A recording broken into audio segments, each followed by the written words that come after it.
Dios les bendiga. Bienvenidos al programa La Verdad os hará libres. Hoy empezamos con una nueva temática llamado ¿Quién es el ángel de Jehová? A forma de pregunta. Estaremos explicando 4 objetivos principales de este estudio y se desarrollará cada punto de ellos. Empezaré primero con la parte introductoria, un poco de lo que es la parte etimológica, de dónde se origina el término el ángel de Jehová, cómo es utilizado a lo largo del Antiguo Testamento y cómo está conectado con nuestro Señor Jesucristo. Así que sin más preámbulo vamos a dar inicio a la parte introductoria.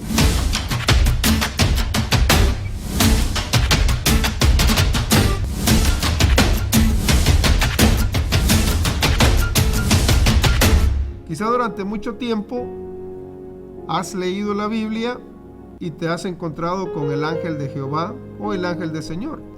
Y podría parecerte un ángel cualquiera, pero no lo es.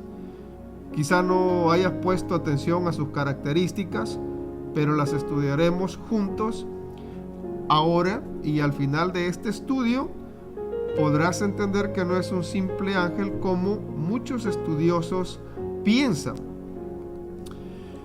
Al encontrar a Cristo como mediador, no debemos limitar su obra a la cruz ni al cielo, donde está como mediador del nuevo pacto. Desde la fundación del mundo, Él ha sido aquel por quien Dios ha mediado en su trato con los hombres. Por lo tanto, no nos sorprende encontrar en el Antiguo Testamento evidencias de su presencia y su interés en los seres humanos. Las Escrituras nos dicen que Dios preparó el pueblo terrenal para la manifestación de Dios en la carne, y por esa razón se presentó de tiempo en tiempo en la historia uno en forma de hombre, quien hablaba y se conducía como Dios, y no titubeó en aplicar a sí mismo el título sagrado de Jehová. Es bien interesante. Hay 4 propósitos por los cuales se estará desarrollando esta enseñanza. El primero, mostrar el origen y definición de lo que significa ángel bíblicamente.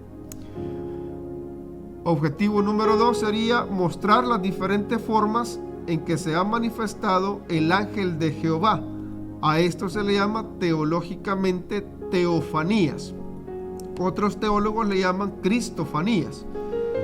El objetivo número 3 sería mostrar cuáles son algunas de las características del ángel de Jehová. Y por último, darle la respuesta a la pregunta ¿quién es el ángel de Jehová? Ya después que se haya visto estos 3 objetivos.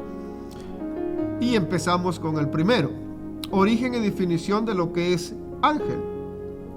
Para iniciar este estudio, empezaremos por conocer el origen de la palabra ángel y después definiremos lo que significa ángel. La palabra ángel tiene su origen en el hebreo. La palabra para ángel que se utiliza en hebreo es malak, que significa mensajero. En el idioma griego significa ángelos. El término en griego es ángelos y tiene la misma traducción, ángel. El término ángel lo podemos definir como un ser sobrenatural que actúa como mensajero o representante de Dios para comunicar su voluntad. Tanto el término hebreo malak como el griego ángelos significan literalmente mensajero y aparecen aproximadamente unas 400 veces en la Biblia. Y aquí hay 2 puntos bien importantes. Cuando el mensajero referido es un espíritu, la palabra se traduce ángel, mientras que si se trata de una criatura humana, se traduce como mensajero. Hay una diferencia en esos 2 términos, aunque significa lo mismo, pero el término ángel se refiere más que todo a un ser espiritual. Un ejemplo lo vemos en Génesis 16, verso 7.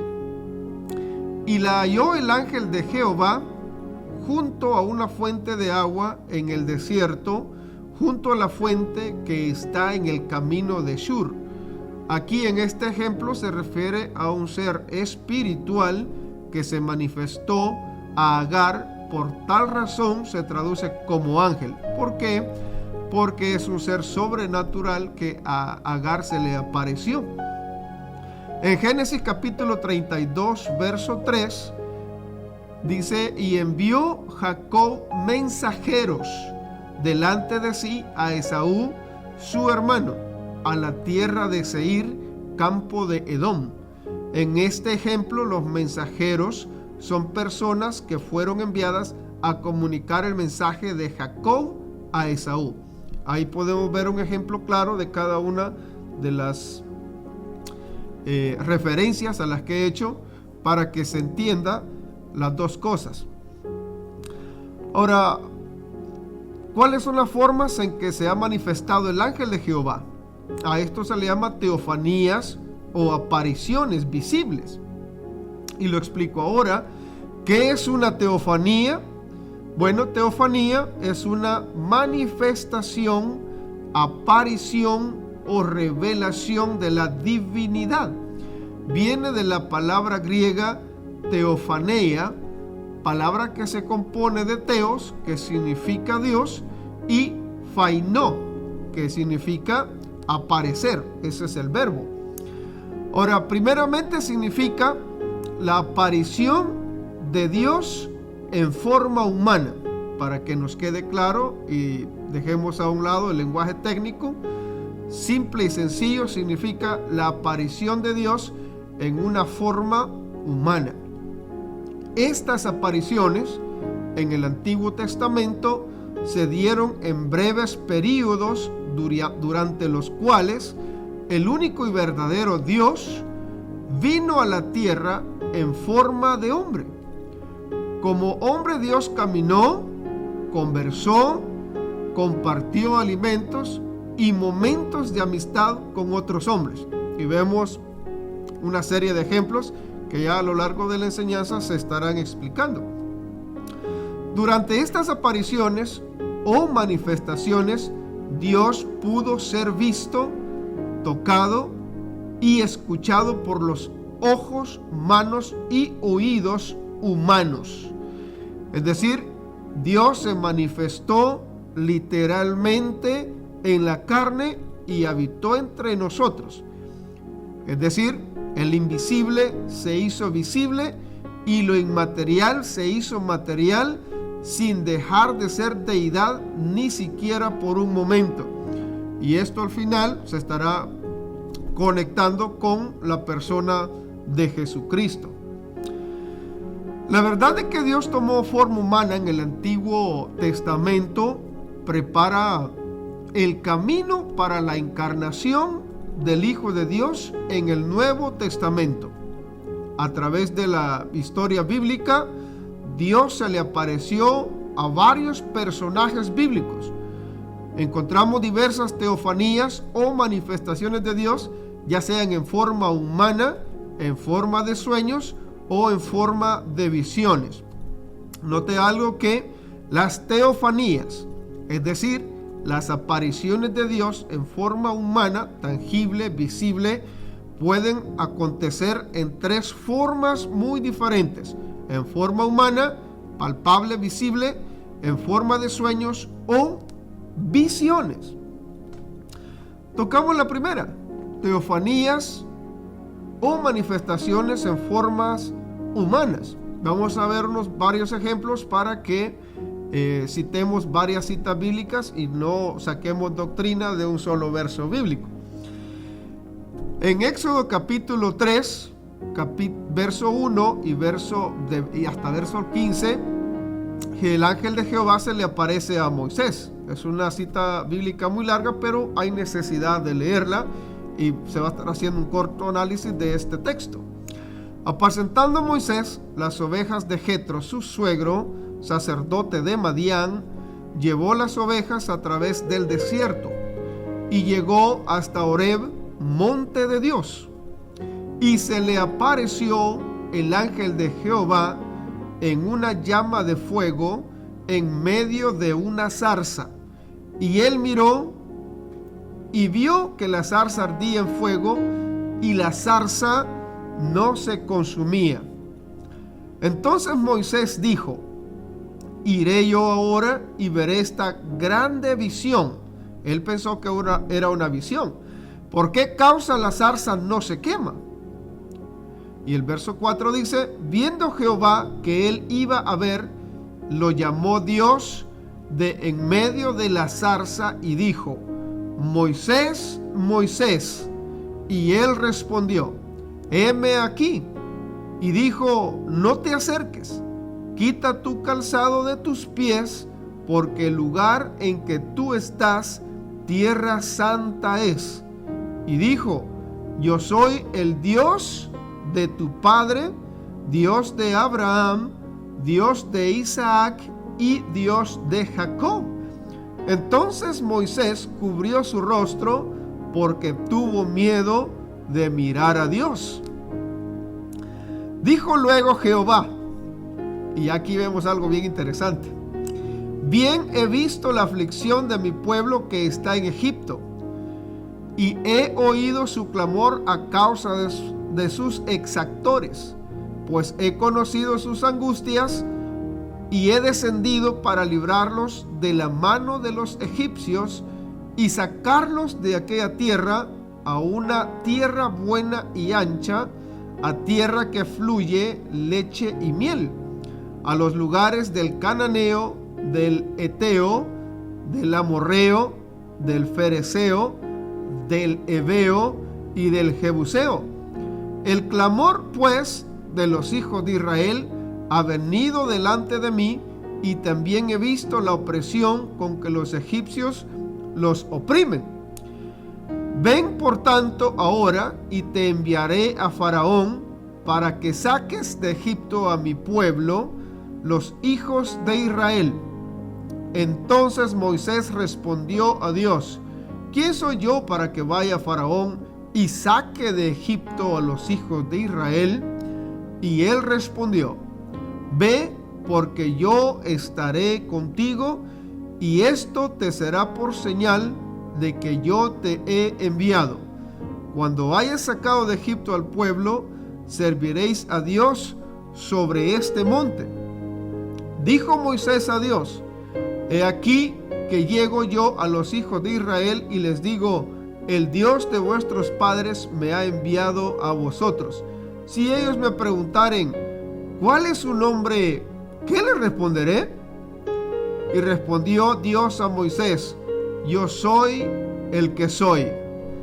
Y dijo: así dirás a los hijos de Israel: yo soy, me envió a vosotros.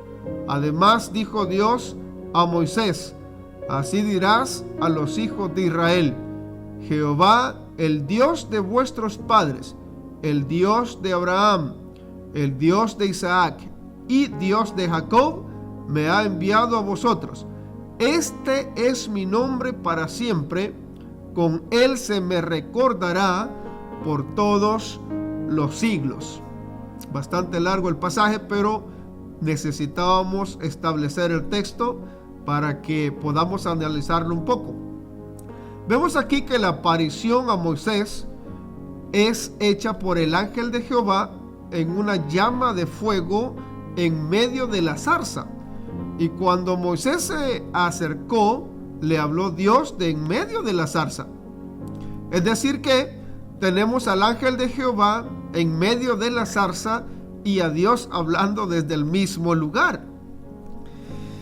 En el verso 2 se le aparece el ángel de Jehová. En el verso 4, Jehová ve que Moisés se acerca. En el mismo verso 4, Dios llama a Moisés de en medio de la zarza. En el verso 6, Dios dijo: yo soy el Dios de tu padre, Dios de Abraham, Dios de Isaac y Dios de Jacob. En el verso 7, Jehová habla nuevamente a Moisés. En el verso 13, Moisés pregunta a Dios: si el pueblo me pregunta ¿cuál es tu nombre?, ¿qué les digo? En el verso 14, Dios responde a Moisés y le dice: yo soy el que soy. En este pequeño análisis podemos observar al ángel de Jehová, podemos observar a Jehová, podemos observar a Dios y al yo soy en la misma escena y en el mismo lugar. Esto significa que estamos ante la presencia del mismo personaje exactamente. Muchos teólogos piensan que allí se ve la Trinidad involucrada, mas sin embargo lo que podemos observar es que el escritor de este relato hizo uso de la figura de retórica que se llama metonimia, es decir, cambio de nombre. Utiliza diferentes nombres para describir al mismo personaje, para no repetir el mismo nombre en el mismo relato. Entonces, esta figura de retórica se usa para no repetir la misma palabra dentro de un mismo relato, y eso es lo que está aconteciendo dentro de esa de la Biblia. Nos podamos dar cuenta que dentro de todo el relato se está hablando del mismo personaje, solo que de una forma diferente. Si no se conoce de retórica, no se puede entender este párrafo y se puede interpretar como si son varios personajes dentro del mismo lugar hablando con Moisés, y ese es el error que muchas veces se comete. Pero vamos a entrar a otro ejemplo. El príncipe del ejército de Jehová se le aparece a Josué allá en el capítulo 5, versos 13 y 14. Leámoslo. Estando Josué cerca de Jericó, alzó sus ojos y vio un varón que estaba delante de él, el cual tenía una espada desenvainada en su mano. Y Josué, yendo hacia él, le dijo: ¿eres de los nuestros o eres de nuestros enemigos? Él respondió: no, mas como príncipe del ejército de Jehová he venido ahora. Entonces Josué, postrándose sobre su rostro en tierra, le adoró y le dijo: ¿qué dice mi señor a su siervo? Y el príncipe del ejército de Jehová respondió a Josué: quita el calzado de tus pies, porque el lugar donde estás es santo.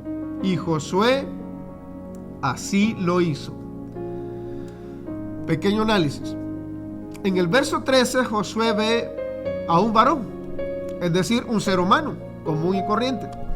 En el verso 14, el varón se identifica como el príncipe del ejército de Jehová. En el verso 14, vemos a Josué postrándose sobre su rostro en tierra y le adoró.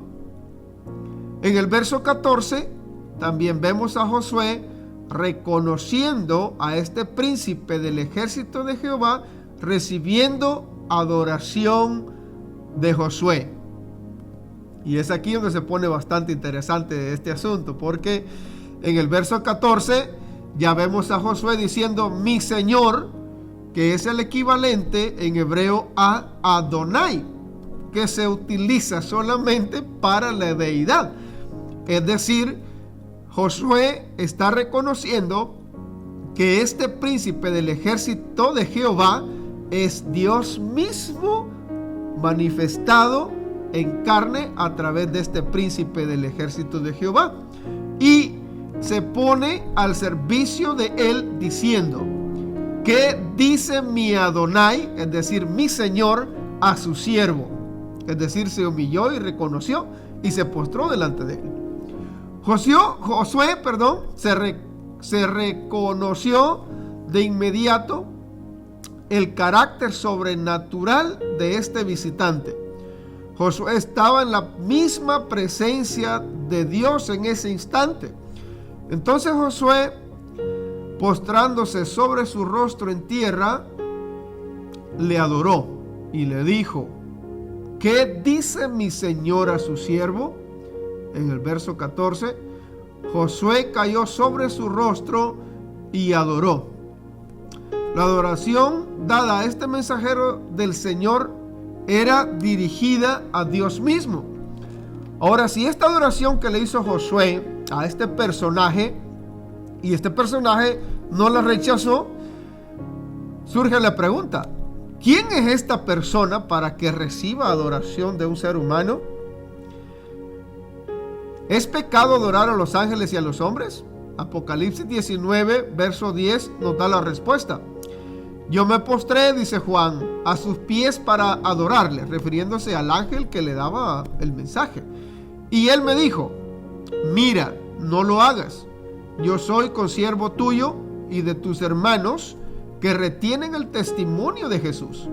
Adora a Dios, porque el testimonio de Jesús es el espíritu de la profecía. Una cita más. Apocalipsis capítulo 22, verso 8 y 9.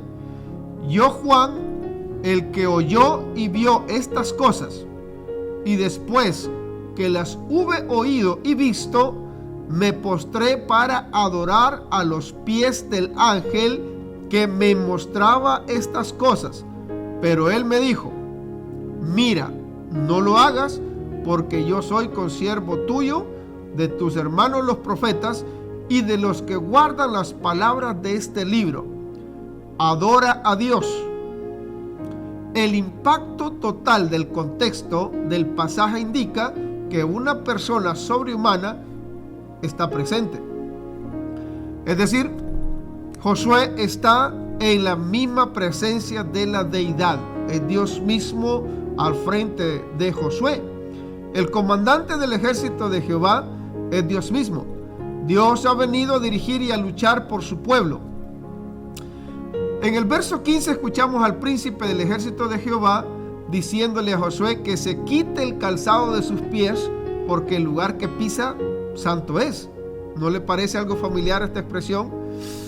Es un texto paralelo que está conectado con Éxodo capítulo 3, verso 5, cuando está conversando con Moisés.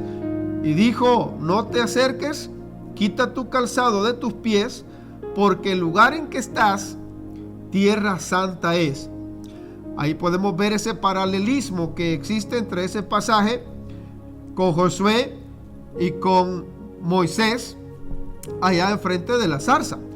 Entonces, ¿qué estamos viendo aquí? Estamos viendo ya al mismo personaje, solo que manifestado de una forma diferente, con una función diferente, para una necesidad diferente. Ahora, el príncipe del ejército del Señor es el mismo personaje que le habla a Moisés. En hebreo se le denomina Adonai Sabaoth, que quiere decir Jehová de los ejércitos, o el Señor de los ejércitos, que es un sobrenombre para ese mismo Dios, como regidor de Israel, de los ángeles y de todas las cosas. Entonces, esto que estamos observando aquí enfrente de Josué es una teofanía, o más correctamente, una cristofanía. Este capitán es el ángel del pacto, que aparece en forma humana para tomar el mando de los ejércitos de Israel. Nuestro Josué estaba bajo su mando. La liberación de Israel proviene de una sola fuente, así como nuestra liberación viene de una sola fuente, Dios por nosotros en Cristo Jesús. Esta es una manifestación preliminar de la palabra eterna de Dios, quien en su plenitud de los tiempos se hizo carne y habitó entre nosotros, declaró el teólogo Alexander McLaren. Se trata de una figura del preencarnado Hijo de Dios, el Señor Jesucristo. Siempre lo encontramos revelando a Dios. En la Biblia, Dios es el único que ve o se manifiesta en Cristo. ¿Cómo sabemos eso? El evangelista Juan, en el capítulo 1, verso 18, dice: A Dios nadie le vio jamás. El unigénito Hijo que está en el seno del Padre, Él le ha dado a conocer. Interesante. El mismo evangelista, en el capítulo 14, verso 9, Jesús le dijo: tanto tiempo hace que estoy con vosotros y no me has conocido, Felipe. El que me ha visto a mí, ha visto al Padre. ¿Cómo pues dices tú, muéstranos el Padre? ¿Qué preguntas? En Colosenses capítulo 1, verso 15, dice: Él es la imagen del Dios invisible, el primogénito de toda la creación. Una cita bíblica más. Hebreos capítulo 1, verso 3. El cual, siendo el resplandor de su gloria y la imagen misma de su sustancia, y quien sustenta todas las cosas con la palabra de su poder, habiendo efectuado la purificación de nuestros pecados por medio de sí mismo, se sentó a la diestra de la majestad en las alturas. Todos estos textos nos muestran que estamos ante la evidencia de la manifestación de Cristo en el Antiguo Testamento, o también llamadas cristofanías. Ya pienso que ya con estos relatos ya se va a ir formando una idea de quién es este personaje. Es bien interesante porque vamos a ver un ejemplo más por acá. Dice: el ángel de Jehová se le aparece a Agar en Génesis capítulo 16, versos 7 al 13. Otro relato un poco extenso, pero que hay la necesidad de leerlo todo, debido a que se está haciendo un pequeño análisis por cada párrafo leído, para que veamos cómo Dios actúa dentro del relato con diferentes nombres. Y dice así: y la halló el ángel de Jehová junto a una fuente de agua en el desierto, junto a la fuente que está en el camino de Shur.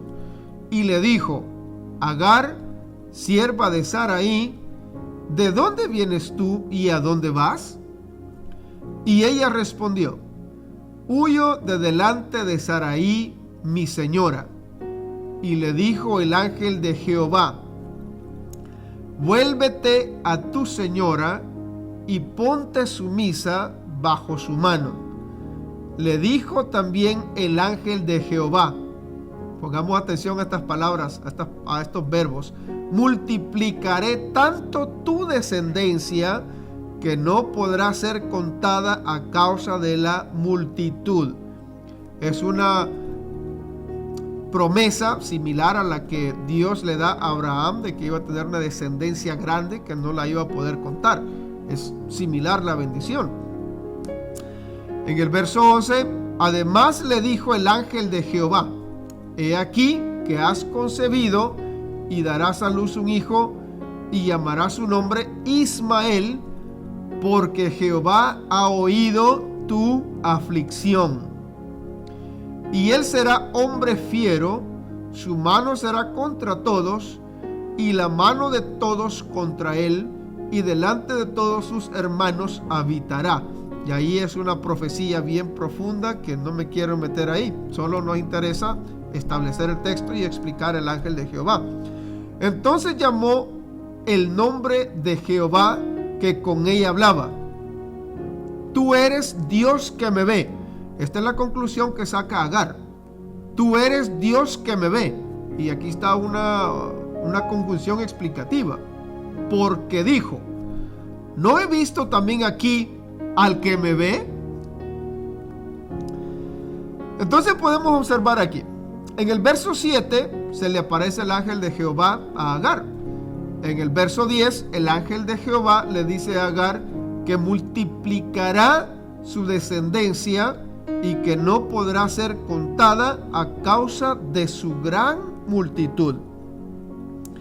El ángel de Jehová tiene allí autoridad de decidir sobre las cosas sin necesidad de auxiliarse de nadie. El ángel de Jehová dice: yo te voy a bendecir, yo te voy a multiplicar. Utiliza la primera persona del singular.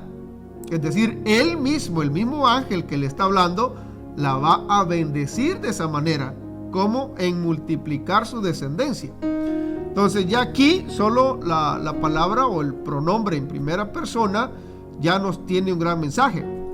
Y ahora mi pregunta es: ¿quién es el único que puede multiplicar las naciones? Yo creo que está pensando igual que yo. Vamos a citar a la Biblia, porque la Biblia responde. Agar le dijo: tú eres el Dios que me ve. Es decir, que Agar identifica al ángel de Jehová como a Dios mismo. ¿Cómo sabemos que es Dios quien multiplica las naciones? El Salmo 107, verso 41 nos dice: levanta de la miseria al pobre y hace multiplicar las familias como rebaños de ovejas. En el libro de Job, capítulo 12, verso 13 y verso 23, dice: con Dios está la sabiduría y el poder, suyo es el consejo y la inteligencia. Y literalmente dice: él multiplica las naciones, en el verso 23, y él las destruye, esparce a las naciones y las vuelve a reunir. Me encanta la escritura porque ella se explica sola. Solo hay que hacer las conexiones debidas y apropiadas. El ángel de Jehová utiliza la misma expresión de multiplicaré tu descendencia con Agar, así como lo hizo con Abraham en Génesis capítulo 22, verso 15 al 17. Y llamó el ángel de Jehová a Abraham por segunda vez desde el cielo y dijo: por mí mismo he jurado. El ángel de Jehová ha jurado por sí mismo. Dice Jehová. Ahí está la palabra Jehová. ¿Quién dijo? El ángel de Jehová. Pero aquí Jehová está diciendo que por cuanto has hecho esto y no me has rehusado tu hijo, tu único hijo, de cierto te bendeciré y multiplicaré tu descendencia como las estrellas del cielo y como la arena que está a la orilla del mar, y tu descendencia poseerá las puertas de sus enemigos. Vamos a una cita bíblica más. En Génesis capítulo 6, verso 2 al 4. Y se le apareció Jehová y le dijo: no desciendas a Egipto, habita la tierra que yo te diré, habita como forastero en esta tierra y estaré contigo. Y te bendeciré, porque a ti y a tu descendencia daré todas estas tierras, y confirmaré el juramento que hice a Abraham tu padre, hablándole a Isaac. Multiplicaré tu descendencia. Aquí viene otra vez la promesa para Isaac, renovando el pacto que había hecho con Abraham, como las estrellas del cielo. Básicamente le narra otra vez las mismas palabras que le había prometido a Abraham su padre. Vemos las mismas expresiones de parte de Jehová para Abraham como para Isaac su hijo, y también el ángel de Jehová está utilizando la misma expresión para bendecir a Agar. Entonces, aquí viene la pregunta. Solo con estas pocas evidencias que hemos visto y estas citas bíblicas que hemos conectado, ¿quién es el ángel que tiene el poder para bendecir a Agar y prometerle multiplicar su descendencia? Bueno, creo que ante tales evidencias está claro de quién está hablando en estos textos. Vamos a dejar estas conexiones hasta aquí, pero seguiremos con otras conexiones importantes, otros ejemplos, para que podamos continuar con el desarrollo de esta enseñanza No se pierda la segunda parte, porque esto se va a poner mucho más importante a través de las conexiones que vamos a estar haciendo a lo largo de esta enseñanza. Mi Señor les bendiga y hasta la próxima enseñanza.